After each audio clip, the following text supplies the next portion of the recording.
Welcome to It Is What It Is. I'm Shaw Marie. How's everybody's week been? I've missed you all so much. Before I tell you guys about this episode today, I just want to say, to mark it in the books, have it on recording, it is so fucking nice here today. Like, it is a fish on type of day. Like, it is so nice. It is beyond crazy nice here today. And I am just loving the vibe that we're giving off today. Happily, giggly, freaking love it. So my friend slash fan, because she is both, I've known her and her husband for many, many moon, sent me a very interesting story, and I'm kind of obsessed with it in like a weird way. So I'm going to tell you guys about a missing person that, well, he's not from Idaho Falls. He just went missing from Idaho Falls. And she heard it off the podcast called The Deck. They go through the cold case and missing deck cards. I'm not sure if they do just Idaho or if I'm not 100%. I've just barely started listening to this podcast. The host her name is Ashley Flowers. I'm obsessed so far. Like every story I've heard her do, she's amazing. So I went and checked out this one because like I said, it was sent to me. It's a 42-year-old cold case. So there was this guy who came here, and he was from, shit, I can't even remember his name. Hold on, sorry, I was looking at it. His name is Randall Leach. There we go. So I'm going to tell you the story about Randall Leach and how he went missing from Reed's Dairy. And if anybody doesn't know, obviously, if you're not from here and you don't know what Reed's Dairy is, it's a local farm. It's a very big farm. They deliver milk like old school, like they, in the little glass jars, pull up to your door, leave it in the little milk thing. They have the best ice cream you can get in town. My sister, when she comes from California, it doesn't matter, winter, spring, summer, fall, she's going to Reed's Dairy. I mean, it's a amazing and delicious little place. And so I work at a gas station, and we have these adorable old men that come in every morning, and it's the same men every morning, and drink their coffee. And so I was kind of vibing them this morning, filling them out, asking them some questions, getting nosy. I did this with my boss too. She didn't know anything, but she is local. She's been local for many, many moon. Her whole life is many, many moon. Anyway, so in 1980, he was hitchhiking, comes to Idaho Falls, starts working at Reed's Dairy. He only worked at Reed's Dairy for a couple of days. It was not a long-term employment. It was nothing. He was literally going to work for enough cash to get going on his next adventure to whatever he was going to do next. So they let him sleep in the bunkhouse with some other farmhands. Believe that she said there was two other men. He slept on the couch. They slept in bunks. And one night he had dinner with the owner of Reed's Dairy and his wife. And they had missionaries come over and talk to him about the good old church of the LDS. The good old church of the LDS. Obviously, I'm not religious. And this is a very, very dominantly like LDS community place, I guess. There's not a whole, like, it's mainly LDS. I want to say like the dominant religion around these here parts is LDS. And so they had dinner, right? And they spoke the good word, these elders. And that's all they are known by, is elders. No one knows the missionaries' names of these two fellas. And so they have dinner, and they're having all this talk about religion and whatnot. And they end it with giving Randall a Book of Mormon. And the next day, he tells the owners that he's like, you know what? Not my vibe. You know? Like, thanks, but let's just not have dinner with your missionary friends. And according to the owner of Reed's Dairy, this was normal. This was fine. It was not a big deal that he didn't want to become an LDS member. And he had called his mom, and he went missing in November. November in Idaho is beyond fucking freezing. And I'm a pansy, so to me, it's like I live in the Arctic in November. And in reality, I think it gets like 55 or some shit. I don't really know. I just know November's fucking cold. And that's usually when it starts snowing. Just kidding. It starts snowing here in October. Anywho, so he calls his mom on her birthday, and that's at the beginning of November, like November 4th. And he talks to his mom. He says, hey, I'm about done in Idaho Falls. I'm going to hit the road here soon. He was going to go up to Bend, Oregon and see his sister. The sister had just moved. And so she's like, hey, give me a smidge of time. Let me get a little comfortable, unpack some shit, and then you can come on up. So he had changed his plans. And he went from going from Idaho Falls to Bend, Oregon, from going from Idaho Falls to California to going back up. Is it up or down? I don't know. Up or down to California.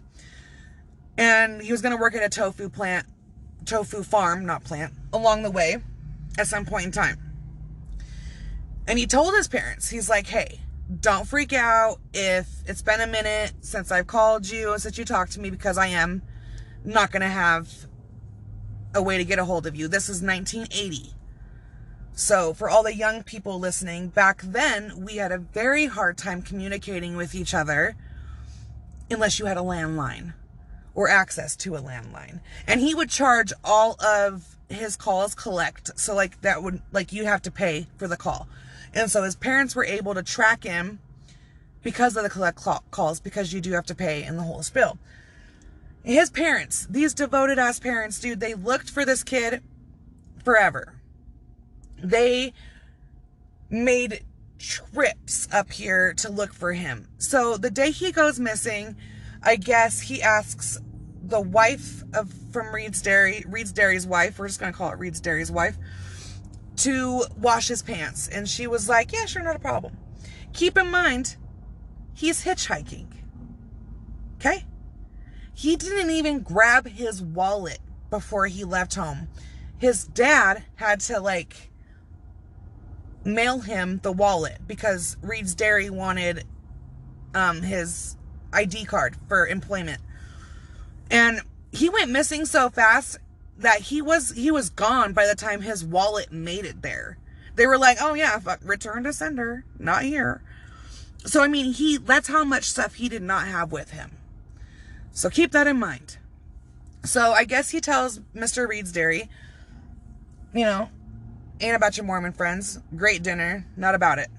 And he had his own little religion that he had. Was not that he had, that he was a part of. And so, according to Reed's Dairy, because Reed's Dairy has 3 different stories over the 42 years that this has happened. I think the last time anybody really talked to anybody was in 2015, something like that. So it's been a hot minute. So Mr. Reed's Dairy had 3 different stories that they had compiled from the beginning till here we are today. The first one was that he was outside and he saw Randall leaving and walking away. And so he thought he was gone. He thought he was moving on to his next spot. And then he says, years later, he was standing in his kitchen and looked out the window and saw him leaving. And so that was the second one. The third one, now this one's a little sketchy because I don't know 100% if he actually said it or if it was just the news article doing what the news article does and just making the story sound a little bit more exciting. So I'm not 100% sure. But Twin Falls did a paper out of Twin Falls. That's 2 hours away from where I am now. They did a story on this in their local paper in 2015. And in there, it said that Mr. Reed's Dairy gave him a ride to a junction to start his walk. Well, Bonneville County, when his parents called and reported him missing, Bonneville County back in the 80s was like, great, we'll go out there, not a prob. So they go out there, and Mr. Reed's Dairy is very prominently known, and the old men and my boss, everybody I've talked to, is like, oh yeah. And it was outside of just the LDS community, just in general, because we are a very small area, and he was obviously one of the biggest farmers in this area at that time. Probably still is, to be honest. Don't know. But anyway, he was very well known, very hoity-toity, religious. So he had a very good standing with anybody in law enforcement. Well, anybody really. Because here, especially back in the 80s, I can only imagine how much more stuck up it was than it is now.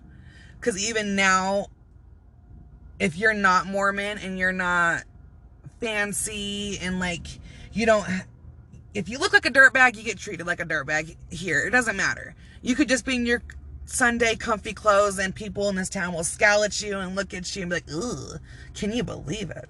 Can't even believe, my gosh.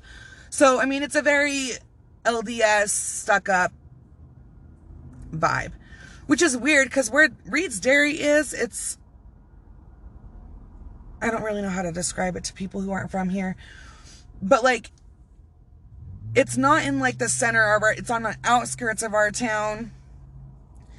Not really the outskirts though. So it's really, I don't consider it to be the outskirts because I literally live 6 minutes away from Reed's Dairy. So I don't consider it to be the outskirts, but it's not in town. It's so, I mean, if he was going anywhere, and that's what they assumed. Mr. Reed's Dairy assumed he was just going into town because he never went and got those pants from Mr. Reed's Dairy's wife. Never. So, when Bonneville County goes out there, they're like, hey, his mom and dad say he's missing. Tell us your story. He's like, oh yeah, saw him going to town. Didn't come back. Don't know. He must be on his way to his next location. And no one questions it because Mr. Reed's Dairy is, like I said, he's very LDS. He's very prominently known. They never once talked to the people in the bunkhouse, the other farmhands, anyone else on the Reed's Dairy property. They never look on the Reed's Dairy property. They never go and look in the cows. They never do anything. They literally tell these parents, oh, well, he said he went on his merry way. And if your son is hitchhiking through our mountains and our terrain in November and has passed on due to elements, we won't even find his fucking body till spring. So give us a jingle back and we'll go through there. Now, his parents, they contacted Wyoming, Montana, Utah, Oregon, Washington. I mean, the parents and the siblings searched for him. They're from Wisconsin. They took trips. I don't know if they all are, because like I said, the sister was in Bend, Oregon. But they all took trips to Idaho, to Washington, to Oregon, taking side roads, back roads, trying to find him. And nothing ever happened. Well, in 1981, they come to Idaho for the first time. And the mom and dad are like, well, we need to see the file. We want to know what you guys have, what you guys saw, who you talked to, the whole spiel. And they go, oh, like you guys wanted a report? Like you guys wanted to report him missing. Oh, we didn't do that. The fuck no, we didn't. The Reed's Dairy guy said he didn't come up missing, so we didn't file nothing, we didn't say nothing, we didn't do shit. And that's it. That's it.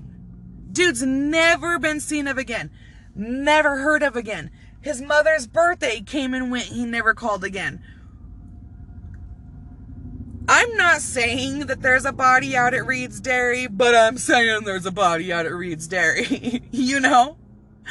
Because, like, the shadiest fucking people I know in this town are LDS. I'm not, who am I fucking playing? No LDS person listens to this fucking podcast. But the shadiest people I know in this town are LDS people. The minute I would have heard, and my boss agrees, and we both acknowledge we're not detectives, okay? But we have common fucking sense. The minute I would have seen the article in 2015 that says Mr. Reed's Dairy gave him a ride out to Junction, whatever, to help him on his adventure, that right there to me is probable cause to go to Reed's Dairy and be like, hey, we're gonna, just to shh everybody, we're gonna look around and see some shit. We're gonna let some dogs do some shit, and then we're gonna go about our way, because obviously we won't find anything. Why hasn't that been done? Why in 42 fucking years, no one's given a shit? They're just said, oh, no, he was a hitchhiker, he must have just kept hitchhiking. With one pair of pants? With one pair of pants. This man was like, I'm gonna go in November hitchhike from Idaho Falls, Idaho, the damn Arctic, to California in one pair of fucking pants. Now, I am not the smartest person on the planet, okay? I'm not. But I ain't fucking dumb neither. Like, neither. Anyway, so I mean, it matches up. Why is there no investigating on the Reed's Dairy Farm? Even to this very day. To this very day, if you were just to take some dogs out there and walk around on your own fucking free spare time, that would satisfy some people. To be like, oh, officer, whatever the fuck, took his dog and he went and walked and they saw nothing, they found nothing, nothing was amiss. That would comfort me a little bit, because then I could be like, no, they've checked the Reed's Dairy with the dead dogs, and the dead dogs didn't find anything, so obviously he's not at the Reed's Dairy. But, like, for Idaho to never even make a report and just take it on the word of Mr. Reed's Dairy, because Mr. Reed's Dairy was so prominent and oh so great because he was oh so LDS, and mind you, I don't know if he had some shady shit going down. I will find out, because I have been asking every old person I know. The two old people I know, unfortunately, they weren't alive this time, in this era. But if they were alive, I'd ask them too. But, like, they never filed a police report. A missing persons. His home detectives, home police station, filed a report. They filed a report in Oregon.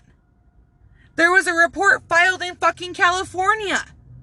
So that just in case he was found, they would know that he was being sought after in some way, shape, or form. And Idaho Falls, the place where he, quote unquote, starts this walking mission from, we don't make a report. We don't say dick. We don't even utter the name and be like, oh, maybe. Every person I've talked to is like, guy missing from Reed's Dairy. No, I remember. Why don't you remember? Because nobody said shit. Why didn't they? This town is so full of, like, shady ass little crooks everywhere. And I love it. I love it. Obviously not for the people that it affects, but I love it because I get to talk to you guys about it. So that's my story for today. Is there or is there not a body out at Reed's Dairy? I say we find out. I'm going to assume there is. Until I'm proven there's not, I'm going to say there is. I'm going to tell everybody there is. Stir up some shit, and maybe they'll be like, oh, we'll shut her up, and we'll just go check it. We'll go scoop it out. That's all I'm saying. Because all I'm saying is some shit is shady. Some shady ass shit. You don't just come up missing, and you don't leave with one pair of pants on your person. And leave your wallet that was being sent to you, that you know was being sent to you, that has your ID and everything else, you don't just leave it. You don't just not call your parents when you've called them every other fucking week. Like, there are things that just don't add up. And for all of these things to stop happening or start happening in Idaho Falls, and that's it, is shady. I've lived here for almost 32 years. And I thought I knew about all of this crimes and the murders and the things that have happened, because I've literally been asking these questions since I was a child. And so I've never, ever heard about that happening. Ever. And now every time I go by that place, I'm going to be like, R.I.P. Randall's dead in the fucking Reed's Dairy. It's so sad. And another thing on the Johnny Depp trial, we're not going to get into it because it's just, good. Too much. All I'm saying is, if nobody heard the psychologist talk about Amber Heard, just go, that's the clip I need you to watch. That's it. Out of all of the clips that happened last week, I will never talk to a psychologist, ever. But they know all the shits. Like, you think that you're a good manipulator and like a good liar, and you're like, I got this. And you walk in there and those people will be like, nope, you're fucking nuts. And you're lying. And air all your shit. Turns out Amber's been nuts from the very get. She's needy. Like, we haven't heard that been mentioned a million times. She's a child. We've heard that mentioned a million times. She's one of those people that when you're like, I'm gonna leave, they fucking just blah and like freak out and go crazy. She's one of those. I mean, obviously, she pooed in a man's bed. But, and not just like, oh, and the security guard too. There was the security guard that drove her and her friends to Coachella. And like, her lawyers, I don't even know if they're legit lawyers. I'm starting to think they're just some law students that maybe she found for some cheap shit. That like did pass the bar so that it's like legit, but like barely passed, you know? Like, they don't want to tell them they can't be lawyers because they weren't smart enough. So like they still let them do it. That's what I feel like her lawyers are. And they asked the dumbest shit. Like, they asked the security guard, they're like, is it uncommon for a woman who gets abused to want to go out and have fun with her friends and her sister? And the security guard's like, bitch, what abuse? Like, no, she was turning it up. Like, she was out there wilding, having the time of her life. Bitch wasn't abused. And she admitted to the poo thing. A joke that has gone too far is what she told the fucking dude. A joke that has gone too far. Oh my God, blah, blah, blah. And still, everybody's like, maybe it was the dogs. No, she put in his bed. She's fucking crazy. And like, everybody is like, why are they doing it? Why is it everywhere? Why is it in the public eye? Why isn't the Kardashians? And who makes the decision whether or not it's publicized? Well, it's up to your lawyers and the judge. Because if you don't want your shit on TV, then you file through the lawyers to the judge to ask the judge to make it a closed hearing. A closed one. So, Jeff and Greg, it is the lawyers and the judge who pick whether or not people get to hear about your dirty business or not. So, there you go. Those were the people I was speaking of. I just listened to they have a new episode out. It's been a week. Both podcasts made it into the voting round. They're going to do a whole bunch of giveaways. I'm going to say a whole bunch just now that they have to. I don't know how many they were planning on doing, but a whole ton. So they're doing giveaways for your votes. I'm not. I'm poor and I don't do that. Because if you love me, you love me. If you don't, I don't give a fuck. So vote every day. And if I'm not your vibe, obviously you won't even hear this, so I don't care. But if I'm not, if you're like, today, I don't want to vote for you, you better vote for Jeff and Greg. Because those are the only two podcasts that I see that should win. You know? There was like 7 of us. It's down to 4 out of, I think 4 or 5 out of the people it's down to. It's my true crime podcast, another true crime podcast, another podcast that I've never heard of. Jeff from the Jeff and Greg podcast said it was good when I was like, who the fuck? Because I'm spiteful like that. But he said that's a good podcast, so I believe him. Yeah. So it's, and them. So, okay, yeah, there's 4 that I just listed it. So go and vote for me or them. Those are the only 2 I'm willing to accept. And I have 2 accounts. I have my podcast account and like my regular Facebook account. So I vote twice a day. I vote for my podcast and their podcast. So, I mean, if I can vote for them and myself, what the fuck is your excuse, truly? I think I'm better than them, but that's just me. They obviously think they're better than me too, so I mean, it's fair. But yeah, it's going down. You can vote till the 29th of May, I think, or some shit. It's like a whole month. All I know is I'm going to win me a beatbox, a boombox, a bootbox, or some fucking shit. I don't know. It's what they're giving away, and I'm going to win it because I'm spiteful like that. Because I want to be like, I won it, and I lost to them. So it'll be my winning. Yeah, that's my plan, because I know I'm going to lose to them anyway. So I'm going to, oh, it's a bump box. There we go. That's what they're giving away. So I already know I'm probably going to lose to them, so I'm going to win their bump box so that I feel better about myself. That's my plan. That's my goal. That's what I'm going to do. But yeah, my lunch is officially almost over. It's now been 26 minutes. I only got 30. So I love you guys. Have an amazing week. I will be back with you next week. Keep these fucking fan things coming. I love it when you guys give me the stories to cover. Love, love, love. And like I said, I am going to start telling everybody there's a body out at Reed's Dairy. Have a good week.